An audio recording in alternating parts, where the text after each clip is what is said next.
ऐसे लोग जो अपने वज़न को कम करना चाहते हैं लेकिन उनके घुटनों पे प्रेशर आता है, या फिर उनसे खड़े होके एक्सरसाइज नहीं की जाती, या फिर बहुत ज़्यादा वेट बढ़ चुका है जिसकी वजह से मूवमेंट करना मुश्किल है उनके लिए, तो बड़ा सिंपल सा मैं उनके लिए एक पॉस्चर लेके आया हूँ। इसको परफॉर्म कीजिएगा किस तरीके से कि आपने इस तरीके से अपने दोनों पाँव को सीधा कर लेना है, और सीधा करने के बाद एक पाँव को इस तरीके से कर लेना है। मैं आपकी तरफ करूँ, इस तरह से कर लेना है, और बड़ा ही सिंपल सा ये मूव है, लेकिन जितना ज़्यादा आप इसको करेंगे उतना जल्दी आपको इसमें फ़र्क पड़ेगा। तो आप इस हाथ से इस पाँव को पकड़ने की कोशिश कीजिए, या किसी रस्सी से या किसी भी चीज़ से शुरू में कर लीजिए। यहाँ पे अपने हाथ रख लीजिए।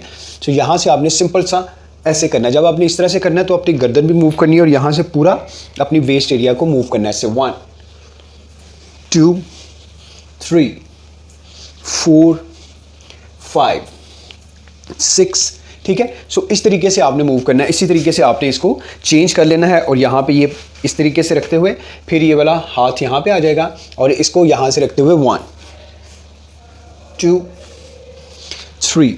शुरू में आहिस्ता आहिस्ता कीजिए, फिर आहिस्ता आहिस्ता इसको बढ़ाते रहिए, और आप 10 तक कीजिए शुरू में, फिर 15 तक, 20 तक, 25 तक। 25 के अगर आप 3 सेट्स करते हैं, सुबह और शाम में करते हैं, तो आप देखिएगा किस तरीके से आपकी ये वाली जो वेस्ट लाइन है ये सारी रिमूव हो जाएगी। Thank you very much for watching the video, and do share the information with others, and do not forget to follow yoga with THP at YouTube and Facebook yoga.with.thp. Thank you.